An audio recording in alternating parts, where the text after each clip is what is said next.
నిన్న రాత్రి విశాఖపట్నం వద్ద భారత్ K4 అనే అణు క్షిపణిని పరీక్షించింది. అసలు K4 మిసైల్ విశిష్టత ఏంటి? ఇప్పటికే బంగాళాఖాతంలో కొన్ని చైనా నిఘా షిప్లు ఉన్నాయన్న సమాచారం నేపథ్యంలో చైనా షిప్లు ఈ మిసైల్ పరీక్షను గుర్తించాయా? ఎస్ అండి, ఇప్పుడు బంగాళాఖాతంలో చైనాకి సంబంధించిన 5 స్పైయింగ్ షిప్లు బంగాళాఖాతంలో ఇటు అరేబియా సముద్రంలో భారతదేశానికి కింద మోహరించున్నాయి. ఎందుకంటే భారతదేశం ఏదో ఒక రోజు అతిపెద్ద అణు క్షిపణిని ఒకటి ప్రయోగించబోతుంది. దాని డేటా, దాని టెలిమెట్రీ, దాని యాక్యురసీ, దాని స్పీడ్ని డేటాని గ్యాదరించుకుని దానికి యాంటీడోట్, వ్యతిరేకమైన మిసైల్ ఎయిర్ డిఫెన్స్ సిస్టమ్ను వాళ్ళు తయారు చేసుకోవడానికి ఇప్పుడు భారతదేశం ఈ 5 చైనా షిప్పుల్ని యామరపాటు గురిచేసి సడన్గా నైట్కి నైటు ఒక అణు క్షిపణిని ప్రయోగించింది. అదేంటంటే K4 అనేది ఇదేంటంటే ల్యాండ్ మీద నుంచి ప్రయోగించే క్షిపణి కాదండి. ఇది INS అరిగాత్ అనే భారతదేశ అణు జలంతర్గామి నుంచి నీటిలో నుంచి ప్రయోగించడం జరిగింది. అది విశాఖపట్నం తీరంలో ప్రయోగించారు. ఎందుకంటే INS అరిగాట్, INS అరిహంత్, INS అరిదమన్ అనే భారతదేశ న్యూక్లియర్ సబ్మెరైన్స్ ఉండేది విశాఖపట్నం ఈస్టర్న్ నేవల్ కమాండ్ దగ్గర. ఆ దగ్గర నుంచి ఇది ప్రయోగించడం జరిగింది. చైనా షిప్పులు ఇప్పుడు అండమాన్ ఈ ప్రాంతాల్లో ఉన్నాయి. కానీ ఈ షిప్పులకి దొరకకుండా ఈ నోటం ఇష్యూ చేసి చాలా జాగ్రత్తగా రాత్రి ప్రయోగించడం జరిగిందనమాట. రాత్రి డేటాని గ్యాదర్ చేయడం అంత ఈజీ ఏం కాదు. అసలు నోటం కూడా వాళ్ళని యామరపాటుకు గురి చేసింది. నోటంలో ఒకసారి ఇవ్వడం, ఒకసారి ఉపసంహరించుకోవడం చేసిందనమాట. ఒక పిల్లి ఎలుక గేమ్ లాగా తయారు చేశారనమాట అక్కడ. అంటే ఒక మౌస్ క్యాట్ గేమ్ లాగా తయారైంది. ఏది చైనా షిప్లకి భారత DRDOకి మధ్యలో అనొచ్చు అనమాట.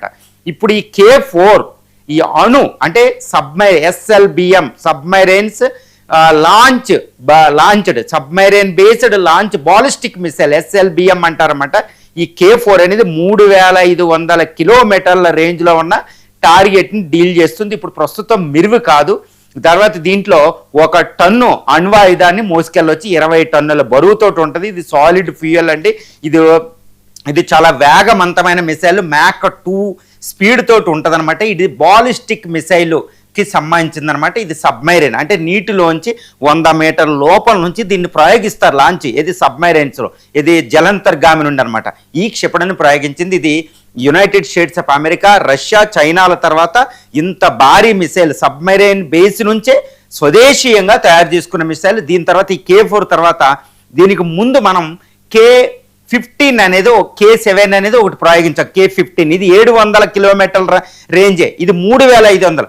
తర్వాత దీని సిరీస్లో భాగంగా మనకు వచ్చేది ఏంటంటే K5 5000 కిలోమీటర్ల రేంజు, K7 7000 కిలోమీటర్ల రేంజు, తర్వాత 10,000 కిలోమీటర్ల రేంజ్లో వస్తుందన్నమాట. అంటే ఈ సిరీస్ ఎలా ఉంటుందంటే ఇప్పుడు అమెరికాకి ట్రైడెంట్ అనేది ఒకటి ఉంది, అణుజలంతర్గా 10,000 కిలోమీటర్ల రేంజ్ పైకి వెళుతుందండి. రష్యాకి బులవా అని ఒకటి ఉంది, చైనాకి JL3 అని ఉంది. వీటికి మించిన వీటి స్థాయికి ఈ అణుజలంతర్గామి నుంచి మనం మిసైల్ ప్రయోగించాలన్నమాట. ఈ సిరీస్లో భాగంగా దీన్ని ప్రయోగించాం. ఇది ఇండియాస్ న్యూక్లియర్ ట్రైడ్ అంటే ఇటు అణు జలంతర్గామి నుంచి నీటిలోంచి ప్రయోగించడం, షిప్పుల నుంచి ప్రయోగించడం ఒకటైతే, ఈ ల్యాండ్ బేస్డ్ మిసైల్ నుంచి రెండోది, తర్వాత 3 ఎయిర్ ఫోర్స్ ద్వారా. ఈ 3 విధాలుగా అణుబాంబును ప్రయోగించడానికి కావలసిన అన్ని వసతులను ఇండియా సమకూర్చుకునే భాగంలో అదే దాన్ని ఏమంటారంటే న్యూక్లియర్ డెటరెంట్. అంటే వాళ్ళు అణుబాంబులు వేస్తే మనం కూడా వేయగలం, వాళ్ళు అణు దాడి తర్వాత కూడా నిలదొక్కుని మనం వాళ్ళ మీద న్యూక్లియర్ అటాక్ చేసే విధంగానే ఇది ఉపయోగపడుతుంది. అందులో భాగంగా ముఖ్యంగా మిసైల్స్ అనేవి ఒక్కోసారి డిస్ట్రాయ్ చేయొచ్చు శత్రువు. అదేవిధంగా ఎయిర్ ఫోర్స్ని కూడా డిస్ట్రాయ్ చేయొచ్చు. ఎయిర్ ఫోర్స్ని ఉపయోగించిన వాళ్ళు ఎయిర్ డిఫెన్స్ సిస్టంలో ఉపయోగించవచ్చు. కానీ ఈ అణు జలంతర్గాముల ద్వారా ఈ నీటిలో నక్కి కనీసం వాళ్ళ తీర ప్రాంతంలోకి వెళ్ళిపోయి కూడా ఈ జలంతర్గాములు అటాక్ చేస్తారన్నమాట ఈ మిసైల్. దాంట్లో భాగమే ఈ మిసైల్. అంటే ఇవి అష్యూర్డ్ డిస్ట్రక్షన్ అనమాట. ఎట్టి పరిస్థితుల్లో శత్రువుని తప్పకుండా కొట్టగలిగే మిసైలే K4 అండి. ఒక అద్భుతమైన విజయం అని భారతదేశానికి చెప్పొచ్చు. దీన్ని అసలు గత 1 నెల నుంచి మనం పోస్ట్పోన్ చేస్తూ ఉన్నాం అనమాట. ఏం జరగబోతుంది నేనే చాలాసార్లు చెప్పాను. అసలు ఇండియా సూర్యాన్ని ప్రయోగించబోతుందా, అగ్ని 6ని ప్రయోగించబోతుందా, K4 K7 అనుకుంటూ ఉన్నాం అనమాట. ఇప్పుడు K4 ఆర్ఎల్స్ K5 అని కూడా అంటారు దీన్ని ప్రయోగించడం జరిగింది. ఇది చైనాకి చాలా దడదడ. ఒక రకంగా చైనా యొక్క స్పైయింగ్ షిప్పుల్ని ఆమరిచి వాటిని గల్లంత అయ్యే విధంగా మనం క్షిపణి చేయడము ఇక్కడ మన యొక్క నిఘాకి నిదర్శనం. అసలు మరి ఎలా చేశారు అంటే ఒకటి గుర్తు పెట్టుకోవాలి. వైజాగ్ దగ్గర నుంచి ఈ క్షిపణిని ప్రయోగించి ఇది సుమారు 3,500 కిలోమీటర్ 3,400 కిలోమీటర్ల దూరం అవతల అనుకున్న టార్గెట్ని డీల్ చేసిందన్నమాట. టెలిమెట్రీ యాక్యురసీ మీద ఇంకా డేటా రాలేదు, అవన్నీ కరెక్ట్గా లక్ష్యాన్ని సిద్ధించినట్టు తెలుస్తుంది. కానీ భారత శాటిలైట్లు ఒకటి ఉన్నాయండి, రుక్మిణి అని స్పైయింగ్ శాటిలైట్లు ఉన్నాయి. ఈ శాటిలైట్స్ ద్వారా ఇండియన్ ఓషన్లో ఈ స్పైయింగ్ షిప్లు ఎక్కడెక్కడ ఉన్నాయో చూసి వాటికి దగ్గరలో కాకుండా ఈ రూట్ని సెలెక్ట్ చేయడం జరిగిందనమాట. ఈ విధంగా చైనా షిప్పులకి మనం ఎటువంటి డేటా కూడా దొంగిలించే అవకాశం ఇవ్వలేదు. అందువల్ల చైనా షిప్పులు వాళ్ళు ఎంతో ఆయిల్ తగలబెట్టుకుని ఎంతో మంది 5 షిప్పులను అక్కడ పెట్టడం వాళ్ళు ఏదైతే నిష్ప్రయోజనం అయిపోయింది ఆ లక్ష్యం.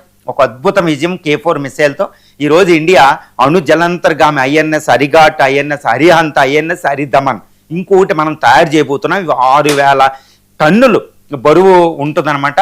దీనికి తర్వాత రేంజ్లో 10,000 టన్నుల బరువుతో మనం తయారు చేస్తున్నాం. స్వదేశీ పరిజ్ఞానంతో తయారు చేసిన అణుక్షిపణి, అణు జలంతర్గామి, తర్వాత స్వదేశీ పరిజ్ఞానంతో తయారు చేసుకున్న K4 అంటే జలంతర్గామి నుంచి SLBM బాలిస్టిక్ మిసైల్స్. ఇదంతా భారతదేశం యొక్క నిబద్ధత, సెక్యూరిటీ కోసం చైనాకి వ్యతిరేకంగా అమెరికా అన్ని దేశాలకు వ్యతిరేకంగా తీసుకుంటున్న చర్యలు ఈరోజు మనం గుర్తించాల్సిన అవసరం. ఎంజీరావు గారు